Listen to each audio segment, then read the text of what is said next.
I'm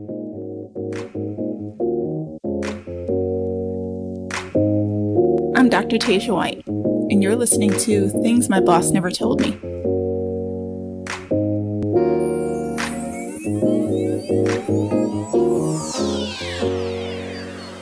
Hello, and welcome to episode number 4 of Things My Boss Never Told Me. I am your gracious host, Dr. Tasia White, and today's episode is going to be focusing on mindful leadership. Now, for those of you who listened to my first episode, you know that mindfulness is something that's very near and dear to me. And although mindfulness and mindful practices have existed for a really, really long time, I really feel like I'm starting to see an increase in mindfulness outside of that traditional realm of like yoga and meditation. Like I'm noticing mindfulness is being introduced in other areas. And as I was able to learn more about mindfulness, I was able to see a correlation between mindfulness and leadership and how one could utilize certain aspects of mindfulness in their leadership approach. And in this episode, I will be sharing what I discovered in terms of how one can incorporate these practices into their leadership and ideally increase communication, improve relationships, and create a cohesive work environment. Because at the end of the day, that's what we want to strive for, right? As we discussed in episode number 3, the work environment is really crucial for success. And so in that episode, we talked about why it's important. And in this episode, we'll talk a little bit about why, but we will focus mostly on the how you can create that type of environment that leads to success, high performance, and engagement. So one of the things I would encourage you to do throughout this episode is to keep an open mind. We're going to be discussing some aspects of leadership that are outside of the traditional realm. And I recognize that this topic may be uncomfortable for people because it is so different and because it is very high touch, but it will be very helpful to you and your leadership approach. So stick with me and I promise it will all make sense. All right, so let's go ahead and dive in. So to help get everyone on the same page, I'm going to break down my interpretation of mindfulness and break down how I connect that to leadership. So according to dictionary.com, mindfulness is the quality or state of being conscious or aware of something. And I would break that down into 2 different pieces. So we're taking the time to 1, pause and get a sense for the environment that we're in. And then 2, acknowledging what we may be feeling, sensing, thinking, or doing within that environment. And the short of it is just being aware, just being present, getting a sense for what is happening around us and also within us and how those energies are corresponding to each other. I'm sure many of us have been in a situation where, let's say, we enter a space where there's perhaps a heated conversation taking place. And even though we may not necessarily hear that conversation, when we step into that room, we can just feel the tension. Like the saying, you can cut the tension with a knife. That's what mindfulness is. It's just recognizing that there is that tension and then taking it a step further by acknowledging the tension that is in that space. So overall, the 2 main points I want you to keep in mind as it relates to mindfulness are awareness and acknowledgement, because those 2 components are going to be crucial as I connect them to leadership next. So if you remember from a previous episode, we talked about leadership being a type of position, but it can also be an action. And in this case, I'm referring to leadership as an action. So with all of this in mind, I believe that there are 3 crucial steps to mindful leadership. The first step is awareness, which we've talked about as becoming aware of one's actions, one's thoughts, one's feelings, even one's motives. And the objective is to not only develop an awareness of ourselves, but also of our teams and of our environments. Because as we discussed in episode number 3, environment is really crucial for work performance and retention. So it's important for us to put in the effort to understand what is happening within those spaces. Okay, so let's take a second to explore the different types of awareness. So awareness of self could be recognizing that in the morning, you need to have coffee before you have a conversation with anyone. And there are certainly people who are like, look, don't talk to me until I have my first cup of coffee. So just acknowledging that you need that little boost of caffeine before you can be engaging with someone in a conversation. An example of awareness of your team is recognizing which team members work well together and which ones don't. I mean, as much as we would like to think we're all professionals, we should be able to handle this, you also don't want to create more work for yourself by pairing up two individuals who really don't enjoy each other's company. That was a lesson I had to learn with one of my teams. Although as one overall department, we all gelled really well and we complemented each other very well in terms of our personalities. But there were certain individuals that I would not pair up because I knew that their personalities just didn't mesh well. And the moment I tried to take a step back and allow them to work on it on their own, I ended up having to mediate a situation with my team. And that was not a fun morning for me, to say the least.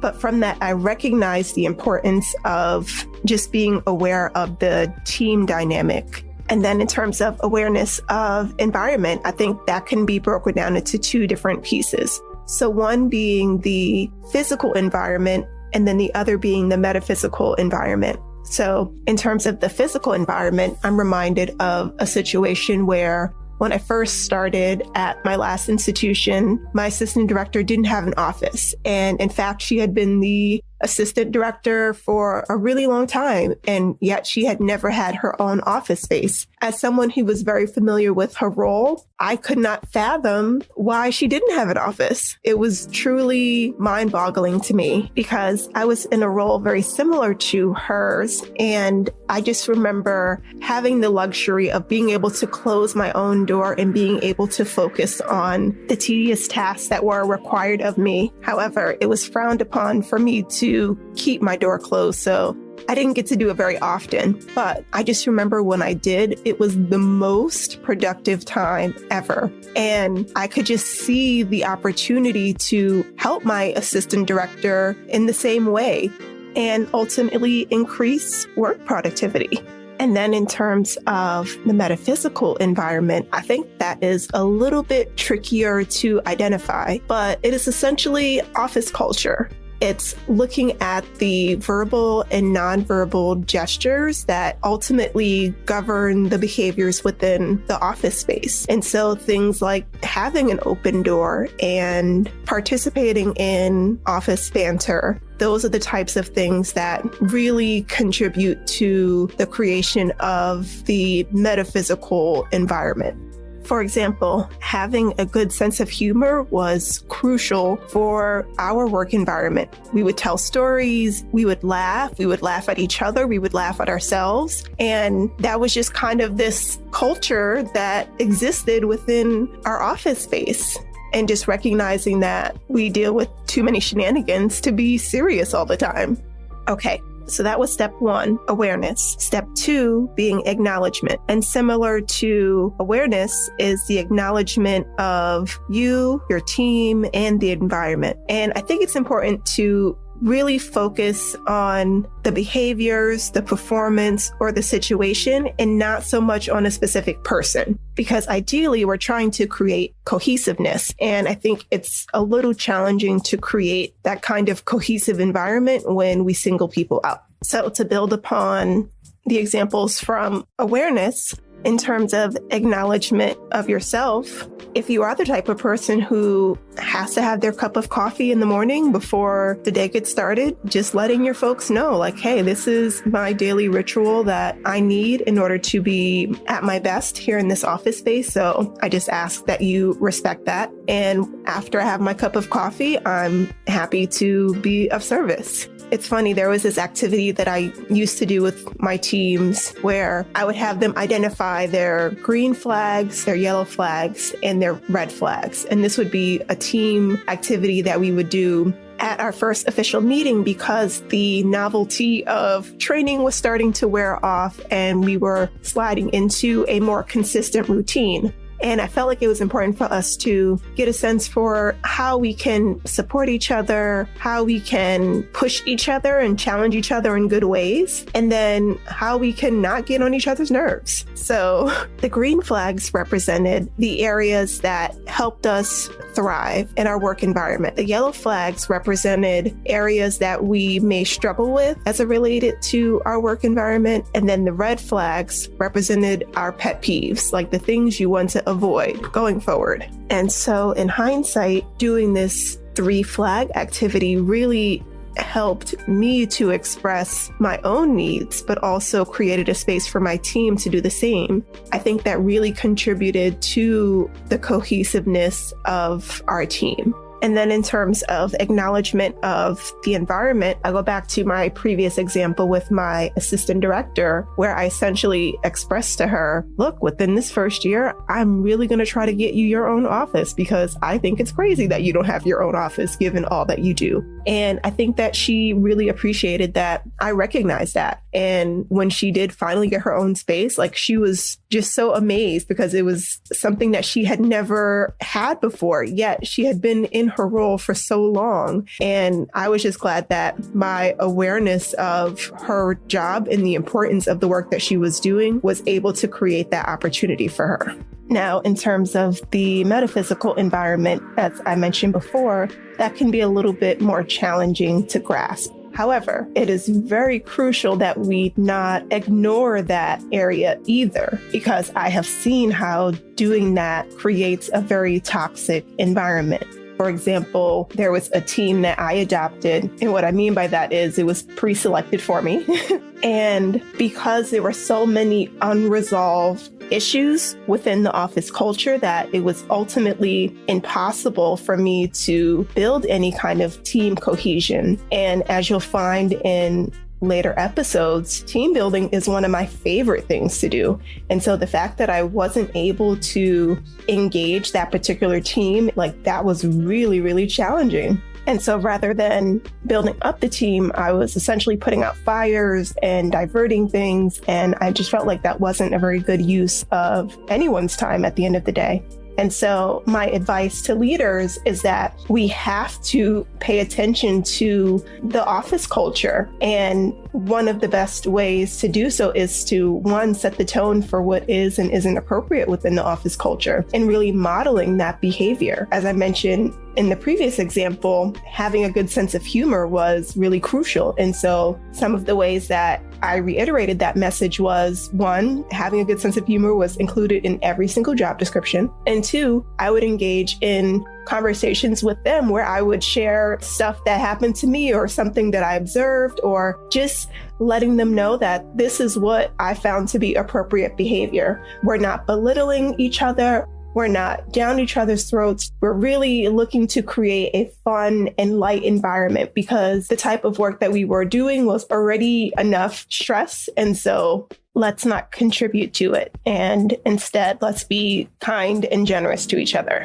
Okay, so we've covered step 1, awareness, step 2, acknowledgement, and then step 3 being action, which I feel like I kind of talked about a little bit in each of my examples, but I think it definitely deserves reiterating that once we become aware of this information and we acknowledge that it's something that needs to be addressed, we have to take action. Otherwise, what's the point? Using the example with my assistant director, if I acknowledged that, yeah, she needed her own office space so that she could be more productive and then did nothing about it, that would reflect poorly on me because I recognized a need and did nothing to change it. And that could also impact my credibility with her because I didn't do anything about it. And so now if she does have an issue, she doesn't feel like she can come to me because I didn't address an issue that I brought to her attention. So the overall message is, if you're aware of something, take the time to acknowledge it and then do something to change it. I promise you, it will help you out in the long run.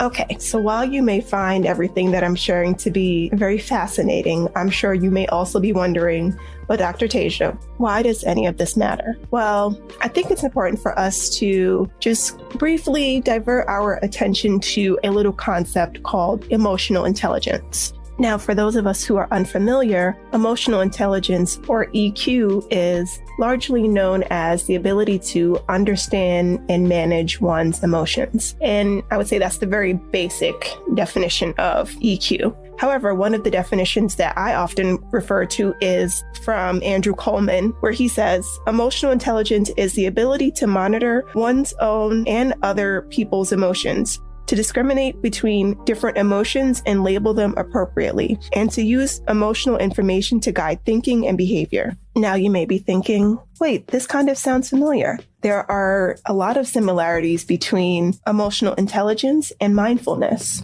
And I think it's important to note that a person's EQ has nothing to do with their IQ, their intellect. It really has to do with how well someone can manage their emotions. And like many of the other topics we've discussed here on this podcast, there is spectrum. So you can have individuals who have a low EQ and individuals who have a high EQ. And ideally, we want to be on the high end of the emotional intelligence spectrum. And there are very specific characteristics to help us to understand where we may fall within that continuum. For example, a person with a low EQ may be aggressive, demanding. They could be very selfish and impulsive. They may resist change, may be perceived as really stubborn. They can just be really, really critical and picky. Now, we may exhibit some of those behaviors depending on the situation, but I'm specifically speaking to exhibiting these characteristics in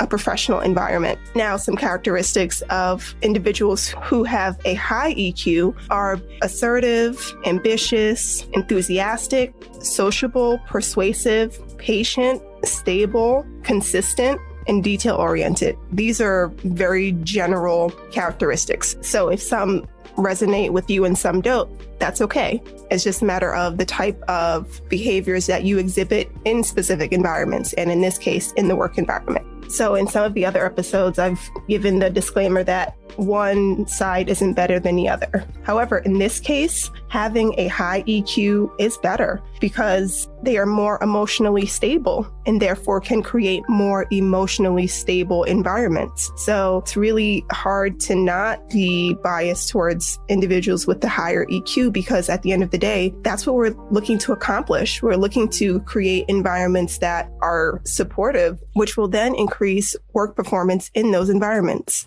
If someone has a low EQ, you just can't get to that point. Now, that's not to suggest that if you have a low EQ, then you're just kind of stuck there. There are many ways that one can increase their emotional intelligence through practice. I think one of the best practices is what we've been talking about already, which is mindfulness. Taking the time to check in with ourselves, taking a temperature of the spaces that we're in and checking in with the people that we're leading. Like, it's really that simple. And so mindfulness is just a great tool for helping individuals get in touch with their emotions and feelings. And it also offers techniques for maintaining that awareness throughout the day. And one of the things that I appreciate about emotional intelligence is the fact that there is research that suggests that emotional intelligence has a huge impact on work environment. And to go a little bit deeper, there are articles that specifically look at the emotional intelligence of leaders and how that has a huge impact on work dynamic, work environment, and culture and productivity. And one of my favorite articles in the Harvard Business Review Top 10 Must Reads, I know, surprise, surprise,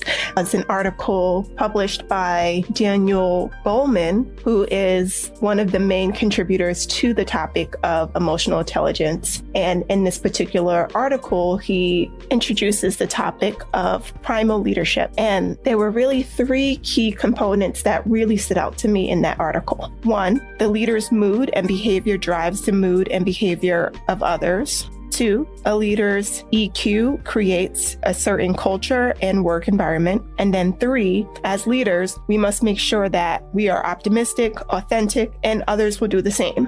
And what Goleman is ultimately getting at is we have to be accountable to the energy that we bring to our work environment. We have to be accountable to how we interact with our teams. We have to be accountable to how we present ourselves, because our attitudes and behaviors are really setting the tone for the environment, whether we want to admit it or not. That's simply what's happening. And so rather than doing this unconsciously, let's take the time to be intentional about the type of environment that we want to create. And we have to admit to ourselves, like, we knew that this was a possibility, right? Like, we've seen it in all the movies and all the TV shows. Like, I think about one of my favorite movies, The Devil Wears Prada, where Miranda Priestley just has this aura about her that sends the message of don't do anything to get in my way. Just when she walks into the space, the people are cowering away from her because they're afraid of her.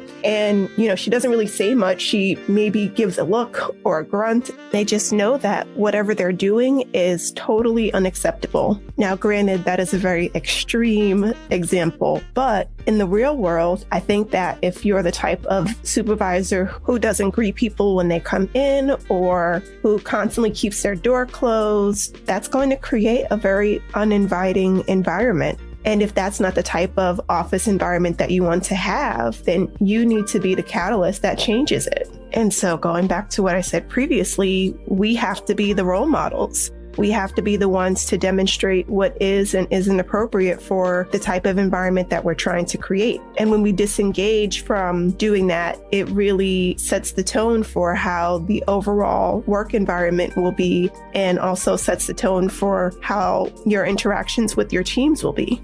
And just to reiterate, it's not about what you say, it's really about your behavior and your actions. Now, that's not to suggest that you're not allowed to have a bad day, because that happens to all of us. I think in those moments, it's important for us to acknowledge that we're having a bad day and just letting people know, like, hey, this is what's going on, and they can act accordingly. It's not about being perfect. It's about just setting the tone and creating a cycle where you can share what's happening in one's life. Another way that I would reinforce this is at the end of each of our team meetings, we would do something called Roses and Thorns. And there are many different names for this particular activity. A rose was something that we were looking forward to, or something that was really positive that was happening to us. And a thorn would be maybe something that we were not looking forward to, or something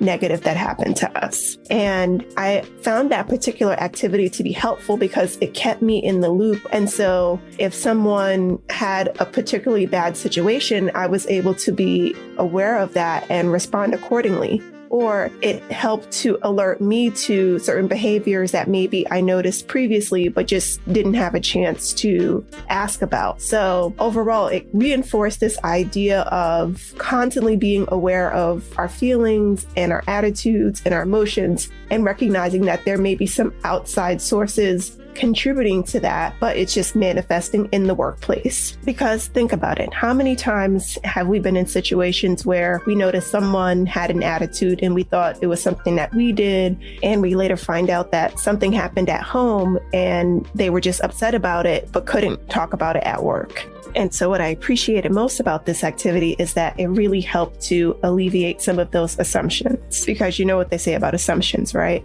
Okay, so let's take a second to recap. First, there seems to be a lot of similarities between mindful leadership and emotional intelligence. And there's research that suggests that leaders with a high EQ are better equipped to create healthy work environments. And having a healthy work environment is good for team culture and cohesion. And it is the responsibility of the leaders to be the role models for exhibiting the type of behaviors that are desired in the work environment. Sounds easy, right? Well, for some it might be, but before we close this chapter, I felt like it would be helpful for us to specifically talk about different examples of how one can utilize mindful leadership in their everyday practice. And so the first one is one that we should already be familiar with because it's something that I talked about in episode 3, which was to have some kind of check-in, doing some kind of individual check-in with your team members, doing check-ins with the team as a whole, but also making sure that you are investing the time to check in with yourself. Because remember, at the end of the day, you're the catalyst that determines how all of this works. So if you're not investing the time to check in with yourself, that could have a very significant impact on the work environment. Another idea is to engage in some kind of routine assessment. So it could be something that you do daily with yourself or something that you do weekly with your teams, but just having a moment where you're assessing certain aspects of the work environment and making sure that everyone is on the same page. And then my last tip would be to just make sure that we're addressing issues when they come up and not letting them fester or be forgotten.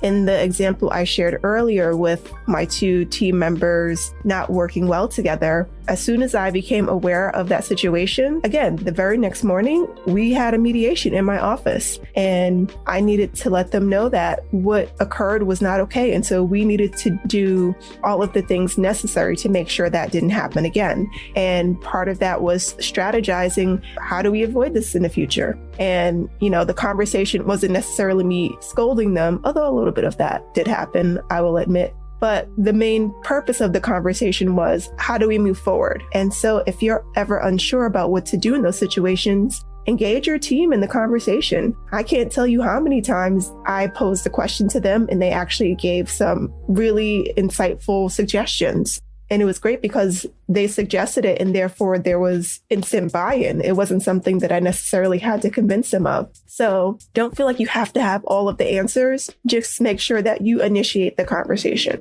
And so as I think back to episode number 3, I think all of the points that were made today reiterates that same message. If we are mindful leaders, we minimize the likelihood of creating an environment that makes someone want to leave. And this is just another example of how we as leaders can do our part. So before I forget, I feel like it's important for me to acknowledge how I was introduced to the concept of mindfulness. And I will admit it comes from a really unfortunate story. And while I typically don't mind sharing personal stories about myself, whether it's embarrassing or not, this particular story is more tragic. And although it did end on a positive note for me personally, I recognize that that was not the case for the other individuals involved. And so out of respect for those impacted, I will give you an abbreviated version of the story. So let's rewind to October of 2019. And at the time, I was an assistant dean of students for health and wellness. And I was overseeing our counseling services as well as our health services, which if you've been following along with me, you'll know that that was a new position for me, a new experience, learning a lot of things. In October, we lost a student, and it was particularly devastating for the campus because of the nature of the student's death. As a result, there were many individuals who reached out to us to provide services. We had outside counselors willing to come to campus and talk to students.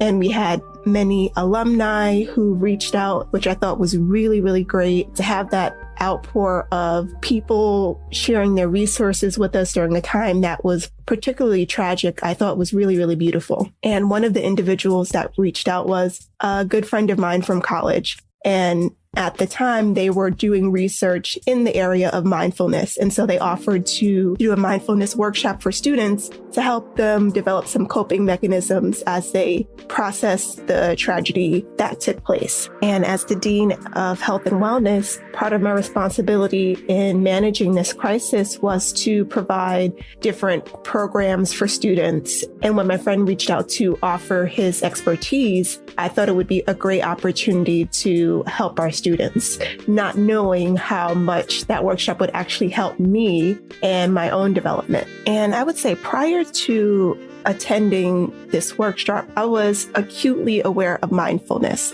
I was familiar with some of the language, and it actually reminded me of some of the practices that I had learned in mediation. So when you're working in a position where people have to live together, you learn to hone your mediation skills. And so there were some pieces that were very familiar to me as I was able to connect it to my mediation experience. However, there were a lot of concepts that were new to me that really helped to broaden my understanding of mindfulness and how it can be applied in various areas of our life. And I was so fascinated by what I had learned that immediately following the presentation, I was like, hey, we're both doctoral students. Why don't we write an article together? At the time, I was really deep in my research and focusing on leadership, and he had already done a lot of amazing work around mindfulness and was putting on programs and just doing a lot of really great things. And so I saw the opportunity for us to combine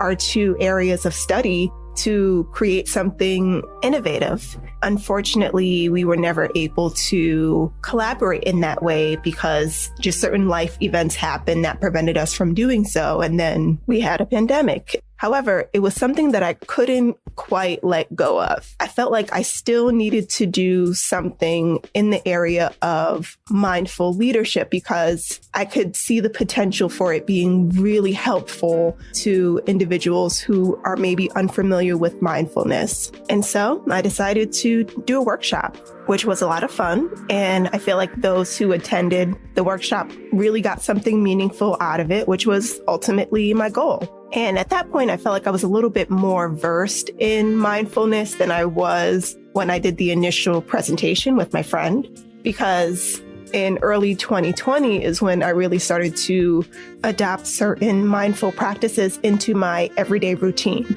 And that was really helpful for me at that time because we were in the middle of a pandemic, and all of these different areas of mindfulness really helped to keep me grounded during that time. For example, I really found meditation to be one of the practices that really helped me the most in terms of just being aware of my environment and aware of my feelings and where these particular feelings are coming from, and to be able to process things in a much more cohesive way. And then I started to pay attention to my breathing and doing some intentional breath work, and then incorporating gratitude and affirmations. And over time, I just started to feel lighter and more present because I was able to work through my own emotions and feelings. And to be completely honest, and this is going to sound a little bit woo for some of you listening, I've always considered myself to be an empath. And I've been the type of person who can absorb the energies of those around me. And that has helped me in positive ways in terms of trying to connect with students and helping them navigate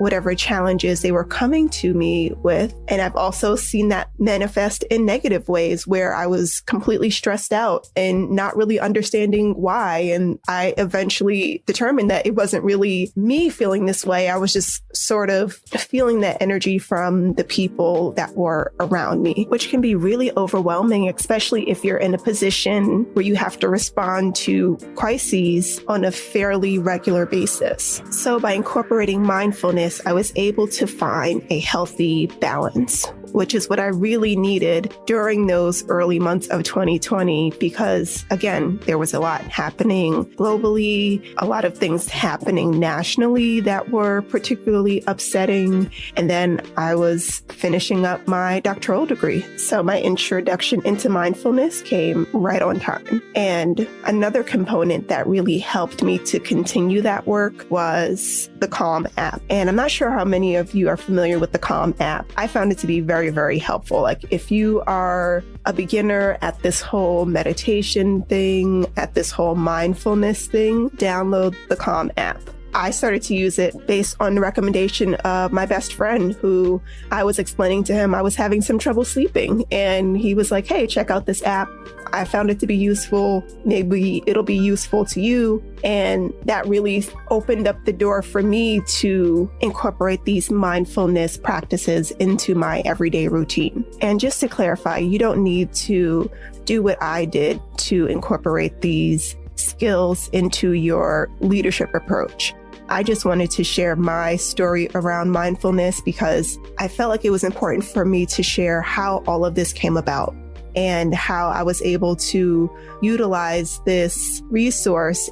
Now, if you're someone who works in a high stress environment, if you struggle with getting caught up in busyness, I highly recommend that you consider looking into mindfulness. That's just my recommendation. Again, it's not necessary for the skills that we're talking about today, but in terms of your own well-being, I would recommend that you just look into it. Just be open to it. You never know how it may help you. I know for me, although I wasn't necessarily closed to the topic, it has helped me in more ways than I could have ever imagined. And so much so that mindfulness is one of the values of Vonni Coaching and Consulting. As a company value, I define mindfulness as operating from a deep awareness of self, others, and beyond. Recognizing that we are our best when we are in alignment with the energies within and around us. And I think that just goes to show you how significant it is. Like, it's more than just meditating. It's more than just expressing gratitude. It's really about being present and actively involved instead of getting caught up in the next thing and then the next thing and then the next thing. I feel like many of us can get caught up in that hustle and bustle everyday mindset. And I found that being in that state really took away from my personal well-being, which included issues with sleep, which I mentioned previously, experiencing a lot of weight gain, and just having a lot of stress that was really overwhelming and taking a toll on my health. So if you're experiencing any of these, I highly recommend that you, one, work with your physician, and two, really consider adopting mindfulness into your everyday practice. What's the worst that can happen? All right. So that's my soapbox for this episode. Thank you for bearing with me.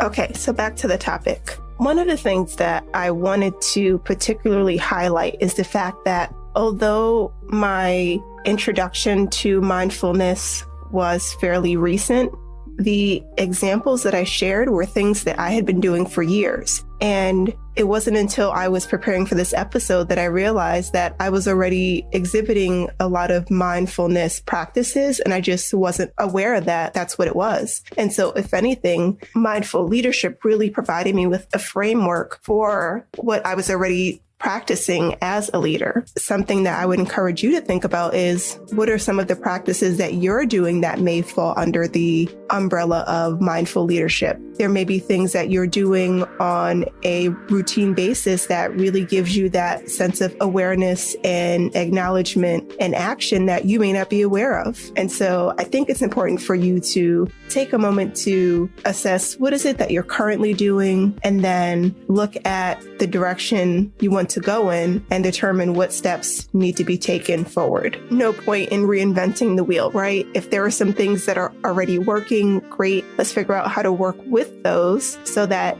it will just enhance your leadership versus starting completely over. So that's my homework assignment for you today. Okay, so with that said, I will go ahead and start my gratitude list. First, I'm grateful for my friend Blake and the amazing work that he is doing on the topic of mindfulness. As I mentioned previously, I was quite enthralled by his presentation, and I'm just grateful that more people are interested in this topic of mindfulness and introducing it in various forms. Next, I'm grateful for how much mindfulness has shaped my perspective for the better. I honestly cannot imagine what my life would be like if it weren't for mindfulness and mindful practices. When I think about how I operated before incorporating meditation and gratitude and things like that, I think I mentioned in a previous episode, didn't necessarily feel satisfied with the life that I had at that time. Like, my work was okay. I had a job, but I didn't necessarily enjoy it. And I was living in a place that didn't necessarily meet all of my personal needs. and to see what my life was like before and how much just being aware of my own feelings and the energies around me has been so crucial to the transition that took place. Like, it completely blows my mind. So I'm happy to say that mindfulness has truly changed my life for the better. And it's still growing. It's still changing. It doesn't just stop here. Like, I'm still evolving in the various practices. So who knows where my life will be 10 years from now. But I'm excited because it seems to be going well so far. And then last but certainly not least, I am grateful for my best friend, Demetrius, who introduced me to the Calm app.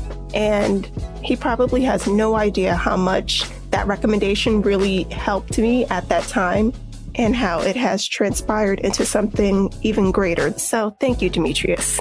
And now for this episode's affirmation. I am a mindful leader who is attentive to the energies within and around me, and my behaviors reflect the type of work environment that I desire. And just to reiterate what I've said previously, it's really in our behaviors and our attitudes and just the overall energy that we bring to a space. So if we want the space to be inviting, we have to be inviting.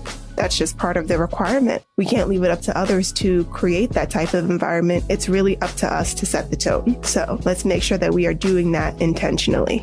Okay, so that's everything I have for this week's episode. For our next episode, we will be talking about owning our leadership. And I feel like this has been a slow build with the previous episodes. In episode number 5, we're really going to talk about what that looks like. So stay tuned. Well, thank you so much for listening and have a great day.